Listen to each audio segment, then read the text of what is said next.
आज coordination compounds के अंदर जो है क्रिस्टल फील्ड थ्योरी के बारे में हम लोग जो है वो सारा का सारा डिस्कस करने वाले हैं। लेक्चर काफी इंटरेस्टिंग होने वाला है। पेन कॉपी निकाल लीजिए, बिना टाइम वेस्ट किए जो है हम लोग स्टार्ट करेंगे। तो क्रिस्टल फील्ड थ्योरी को समझने के लिए बेटा जी आप ऐसे समझो कि एक मेटल होता है। मेटल की जो नेचर है वो हम लोगों के पास कौन सी नेचर रहती है? मेटल जो है वो इलेक्ट्रोपॉजिटिव होता है। मतलब मेटल की एक पॉजिटिव नेचर जो है वो रहती है। मतलब पॉजिटिविटी गेन करके मेटल जो है वो खुश रहता है क्योंकि वो इलेक्ट्रॉन्स जो है वो लूज करता है। अब एक और कॉन्सेप्ट होता है जिसको हम लोग बोलते हैं क्या? लीगेंड्स। लीगेंड्स होते हैं नेगेटिवली चार्ज्ड स्पीशीज या न्यूट्रल स्पीशीज जिनके ऊपर एक lone pair of electron exist कर रहा है, जो कि मेटल को जो है वो डोनेट करने की कैपेबिलिटीज रखते हैं। मतलब कहीं से भी मेटल को अगर इलेक्ट्रॉन्स मिल रहे हो तो ऐसा एटम या ऐसा ग्रुप ऑफ एटम्स या ऐसा सब्सटेंस जो भी मेटल को इलेक्ट्रॉन्स दे रहा हो उसको हम लोग क्या बोल देते हैं? लीगेंड्स जो है वो बोल देते हैं। तो सबसे पहले आपको इसको ऐसे समझना, पहले हम लोग बात करते हैं कि ये थ्योरी के अंदर जो है वो सबसे पहले प्रपोज किसने की? तो बेथ 1929 में और वैन व्लेक ऑर्गल 1935 में जो है वो कोऑर्डिनेशन कंपाउंड्स के अंदर जो है क्रिस्टल फील्ड थ्योरी का कॉन्सेप्ट लेके आए, जो कि हम लोगों के पास जो हमारे पास कोऑर्डिनेशन कंपाउंड्स बन रहे हैं जिसके अंदर मेटल्स जो है वो लीगेंड्स के साथ अटैच हो रहे हैं। इस थ्योरी के अंदर बेटा जी उन्होंने लीगेंड्स को जो है वो as a point charge treat किया था एनायंस के केस में, और डाइपोल्स ट्रीट किया था एक न्यूट्रल मॉलिक्यूल के केस में। ये सारा का सारा क्या कॉन्सेप्ट है नेक्स्ट पेज पे जो है वो मैं डिस्कस कर रहा हूं। तो सबसे पहले आप इसको ऐसे समझो कि कोई भी मेटल अगर लीगेंड्स के साथ अटैच हो रहा है तो उस मेटल के अंदर जो है वो हम लोगों के पास डिफरेंट टाइप्स के ऑर्बिटल्स जो है वो प्रेजेंट होते हैं। जैसे फॉर एग्जांपल डी ऑर्बिटल की अगर मैं बात करूं तो डी ऑर्बिटल जो है वो टोटल 5 डी ऑर्बिटल्स हम लोगों के पास जो है वो एग्जिस्ट करते हैं। D x y y z z x और साथ में एक्स स्क्वायर वाई स्क्वायर और जेड स्क्वायर जो है वो एग्जिस्ट करते हैं। तो 5 तरह के डी ऑर्बिटल्स जो है वो एग्जिस्ट करते हैं। जैसे ही मेटल को लीगेंड जो है वो अप्रोच करता है, तो मेटल को जब लीगेंड अप्रोच करता है तो इन ऑर्बिटल्स के अंदर जो है वो आपस में रिपल्शंस कॉज हो जाती हैं। वैसे तो देखो ये सारे के सारे ऑर्बिटल्स जो है वो डीजेनरेट ऑर्बिटल्स हैं। डीजेनरेट ऑर्बिटल्स से मतलब क्या है? इन ऑर्बिटल्स की जो है वो सेम एनर्जी है या इक्वल एनर्जीज जो है इन ऑर्बिटल्स के अंदर एग्जिस्ट करती है।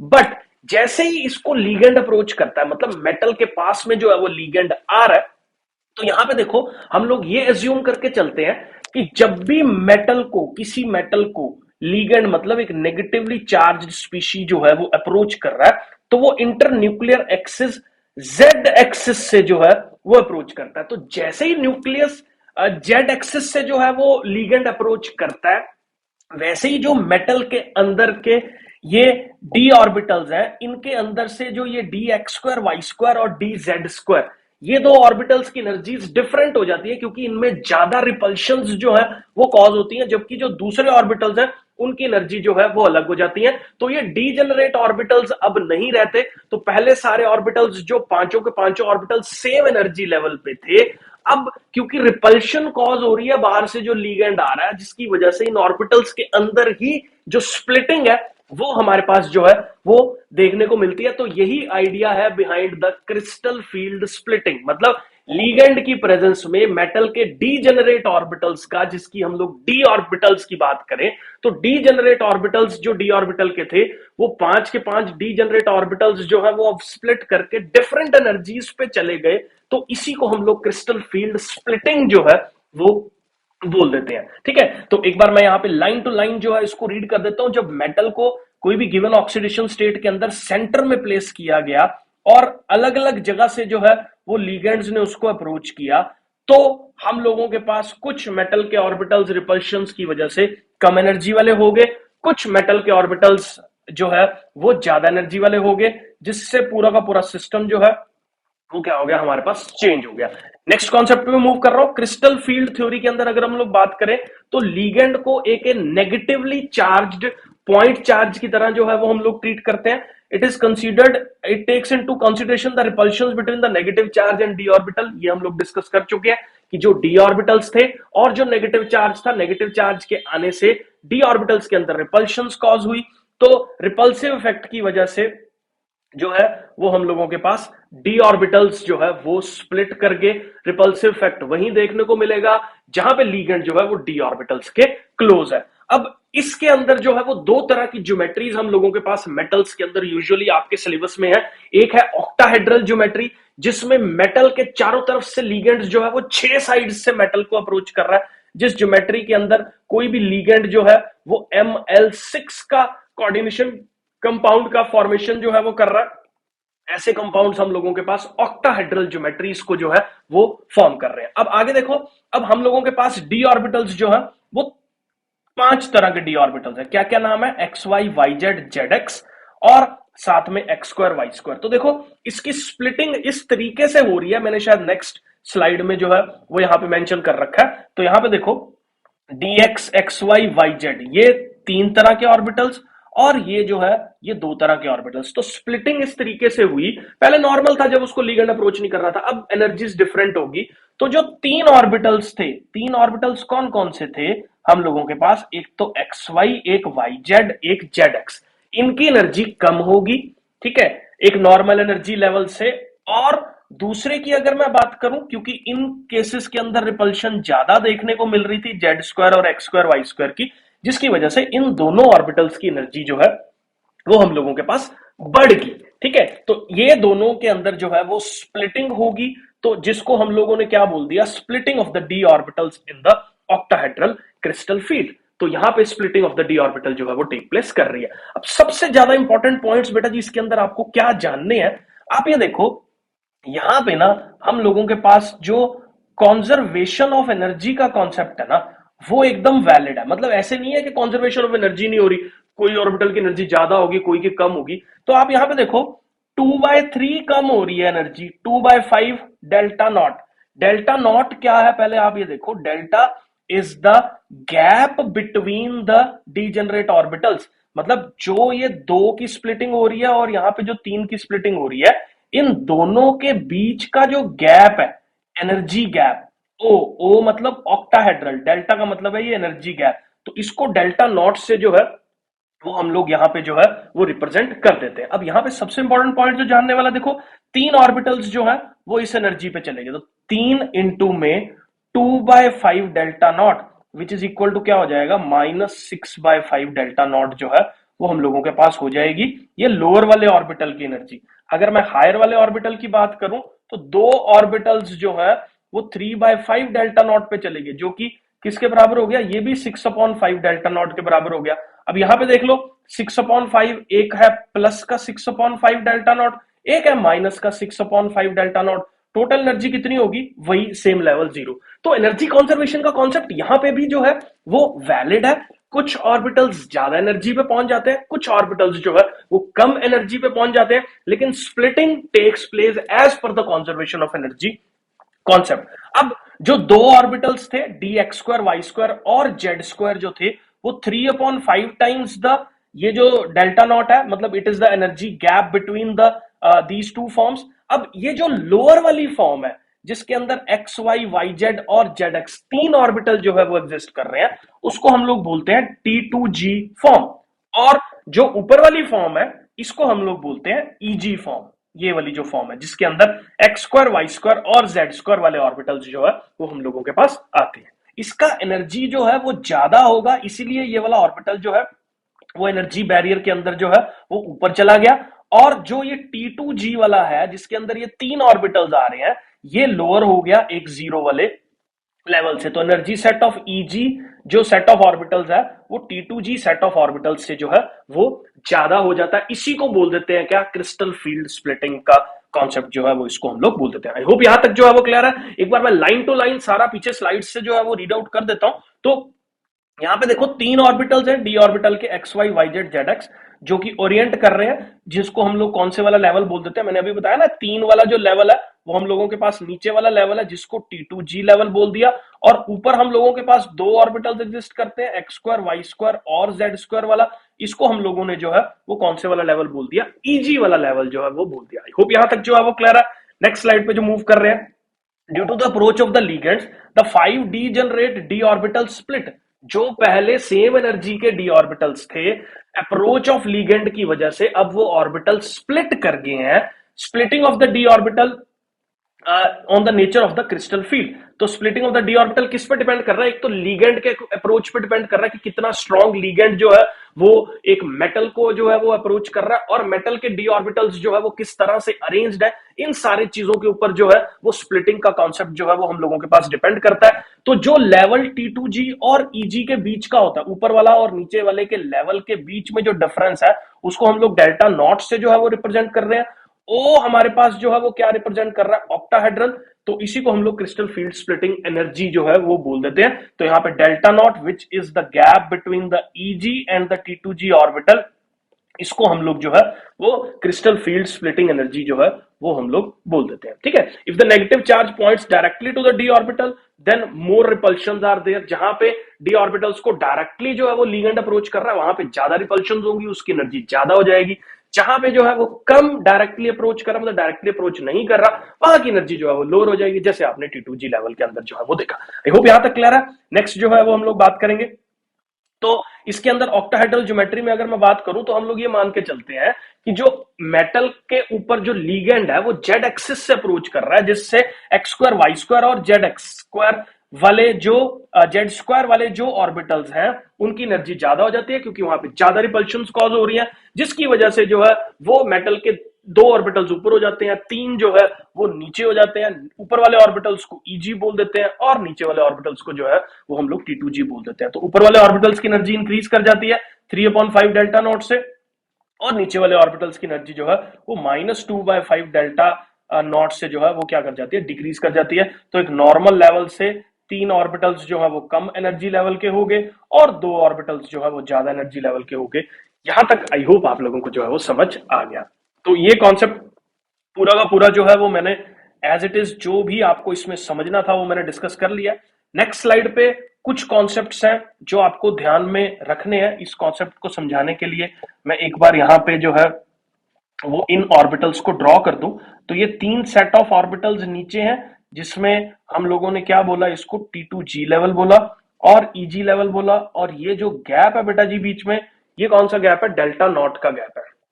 अब देखो, मान लो किसी मेटल के अंदर तीन इलेक्ट्रॉन्स हैं, तो पहले सिंगल ऑक्यूपेंसी होगी। जैसे स्ट्रक्चर ऑफ एटम के कॉन्सेप्ट्स हम लोगों ने देखे थे, तो पहले हंड्स रूल के हिसाब से जो है वो सिंगल ऑक्यूपेंसी पे जो है वो इलेक्ट्रॉन जाएगा, उसके बाद पेयरिंग स्टार्ट होगी। अब देखो, मान लो चौथा इलेक्ट्रॉन इस वाले डी ऑर्बिटल के अंदर मेरे को ऐड करना है, ठीक है। अब चौथा इलेक्ट्रॉन या तो यहां ऐड होगा या यहां ऐड होगा, अब डिपेंड करता है इधर ऐड हूं या इधर ऐड हूं। तो ये किस चीज पर डिपेंड करता है? इस डेल्टा नॉट पे। अगर तो ये डेल्टा नॉट की वैल्यू बहुत छोटी है, किससे? पी अपने पास क्या है?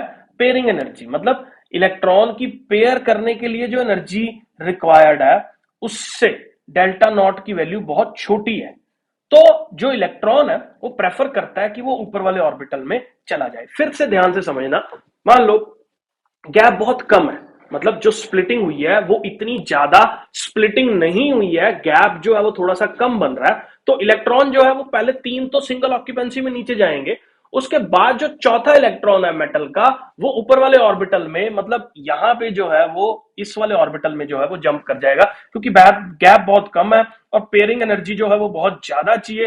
तो इसलिए इलेक्ट्रॉन प्रेफर करता है कि वो डेल्टा नॉट से ऊपर ही चला जाए रेदर देन पेयर करना, क्योंकि पेयर करने के लिए ज्यादा एनर्जी खर्च करनी पड़ेगी, जबकि ऊपर जंप करने के लिए जो डेल्टा नॉट है वो बहुत ज्यादा कम है, जिसकी वजह से इलेक्ट्रॉन जो है वो प्रेफर करता है कि ऊपर वाले शेल के अंदर जो है या ऊपर वाले ऑर्बिटल के अंदर जो है वो जंप कर जाए। आई होप यहां तक जो है वो क्लियर है।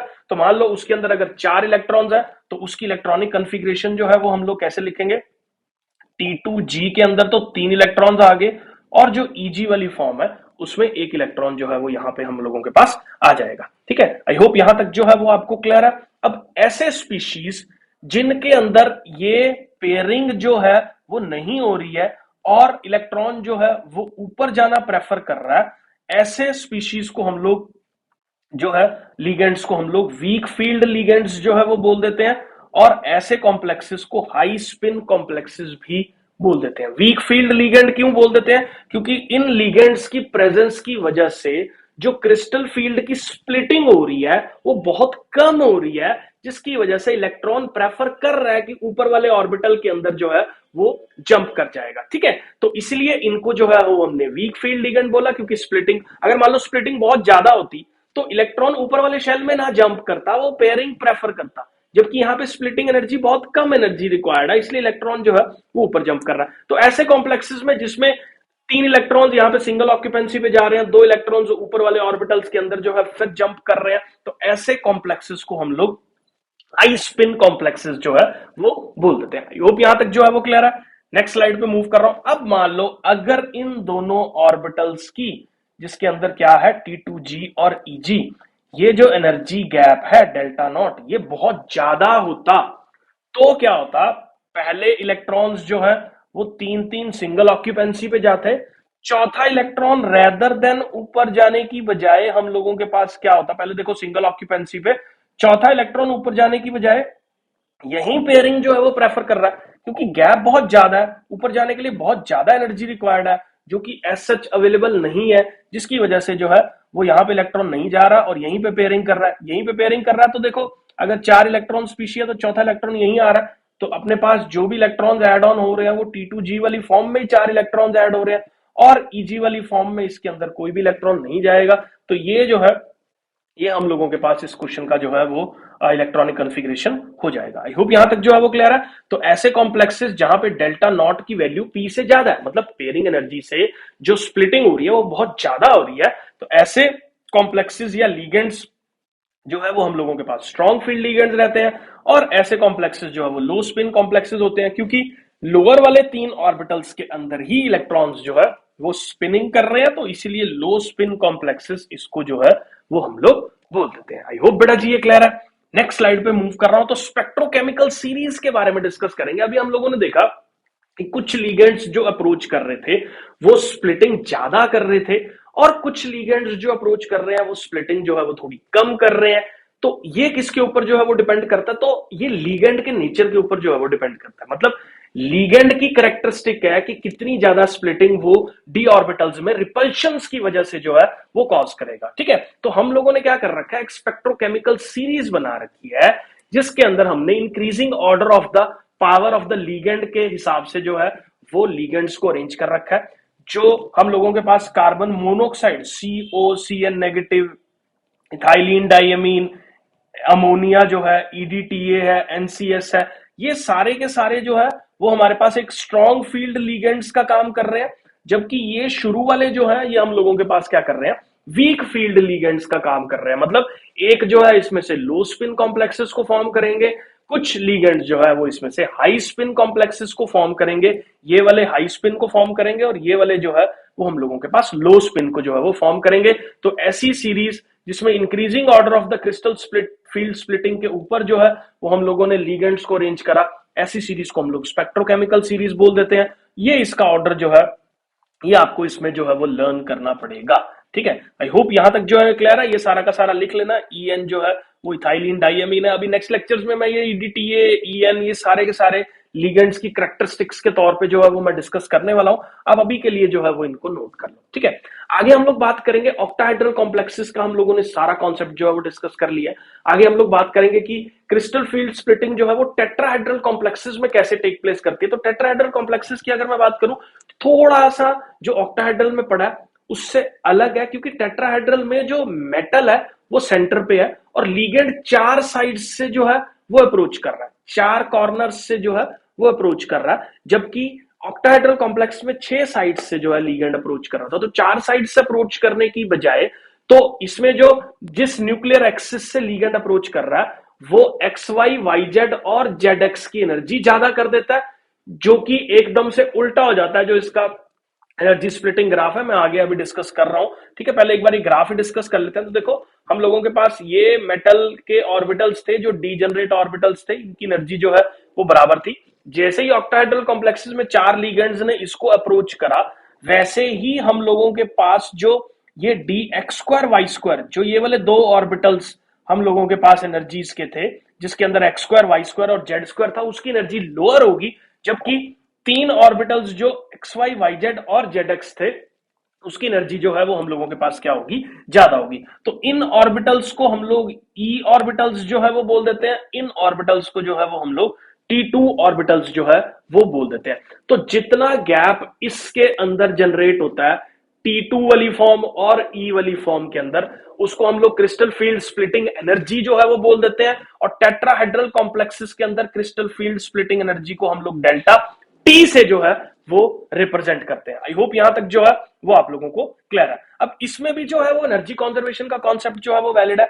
यहां पे देख लो, दो ऑर्बिटल्स 3/5 डेल्टा टी से जा रहे हैं, तो 2 इंटू 3/5 डेल्टा टी, ये माइनस का होगा, प्लस यहां पे देखो तीन ऑर्बिटल्स जो है वो 2/5 डेल्टा टी से जा रहे हैं, तो ओवरऑल एनर्जी जो है वो यहाँ पे ग्राउंड स्टेट पे पहुंच जाएगी, जो कि हम लोगों के पास क्या हो जाएगी, जीरो हो जाएगी। तो एनर्जी कंजर्वेशन का कॉन्सेप्ट यहाँ पे भी जो है वो हम लोगों के पास वैलिड है। आई होप यहां तक जो है वो क्लियर है। इसको मैं लाइन टू लाइन जो है वो आगे डिस्कस कर रहा हूं। तो टेट्राहेड्रल कॉम्प्लेक्सेस में चार लिगेंड्स जो है वो क्यूब्स के स्पेसिस को जो है वो कवर अप कर रहे हैं, alternate corners of the cube पे। और in such d orbital splitting is inverted, octahedral से उल्टी है।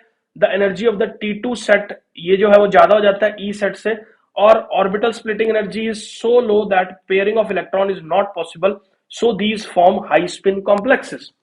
अब यहां पे जो सबसे इंपॉर्टेंट पॉइंट जानने वाला है ना, कि ये जो पेयरिंग है, ये हम लोगों के पास जो एनर्जीज है ये बहुत ज्यादा लो होती हैं, जिसकी वजह से इलेक्ट्रॉन की पेयरिंग की जरूरत ही नहीं पड़ती। पहले इलेक्ट्रॉन जो है वो सारा का सारा सिंगल ऑक्यूपेंसी पे जो है वो हम लोगों के पास मूव करता है, उसके बाद फिर पेयरिंग स्टार्ट होगी। पहले 5 के 5 ऑर्बिटल्स में सिंगल ऑक्यूपेंसी जाएगी टेट्राहेड्रल स्पीशीज में, फिर पेयरिंग जो है वो स्टार्ट होगी। ठीक है, तो आई होप यहां तक जो है वो क्लियर है। टेट्राहेड्रल कॉम्प्लेक्सेस वैसे भी देख लो यार, मेटल है ना, तो मेटल को चार जगह से जो लीगेंड है वो अप्रोच करेगा, जिसकी वजह से हम लोगों के पास एक्स वाई वाई जेड और जेड एक्स की एनर्जीज जो है वो बढ़ जाएंगी, और एक्स स्क्वायर वाई स्क्वायर और जेड स्क्वायर की एनर्जीज जो है वो हम लोगों के पास कम हो जाएंगी। आई होप यहां तक जो है वो क्लियर है।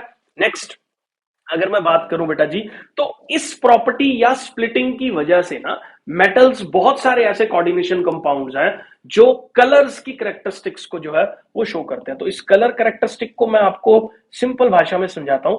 देखो, जब डी ऑर्बिटल का स्प्लिटिंग हुआ तो कुछ ऑर्बिटल्स थे जो ज्यादा एनर्जी वाले हो गए, और कुछ ऑर्बिटल्स थे जो कम एनर्जी वाले हो गए। अब होता क्या है ऐसे में, अब इसमें थोड़ा सा गैप है।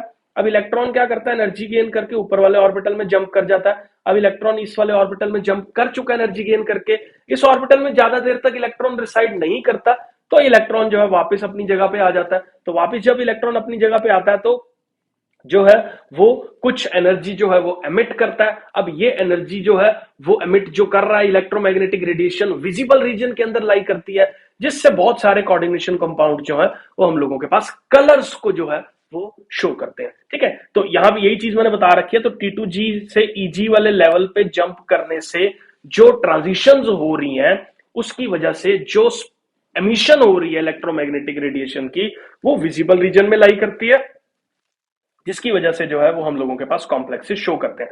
अगर मान लो लीगेंड प्रेजेंट नहीं होगा, तो लीगेंड अगर प्रेजेंट नहीं होगा तो स्प्लिटिंग नहीं होगी, स्प्लिटिंग नहीं होगी तो ये सारे के सारे ऑर्बिटल्स जो है वो डीजनरेट रहेंगे। तो इलेक्ट्रॉन अगर इधर उधर जंप कर भी रहे हैं तो कोई एनर्जी का एमिशन जो है वो नहीं होगा, जिसकी वजह से कंपाउंड जो है वो कलरलेस होंगे। तो इस स्प्लिटिंग के कॉन्सेप्ट की वजह से बहुत सारे कंपाउंड्स के कलर को हम लोग जो है वो एक्सप्लेन कर पाए क्रिस्टल फील्ड थ्योरी के कॉन्सेप्ट से। आई होप यहां तक जो है वो क्लियर है।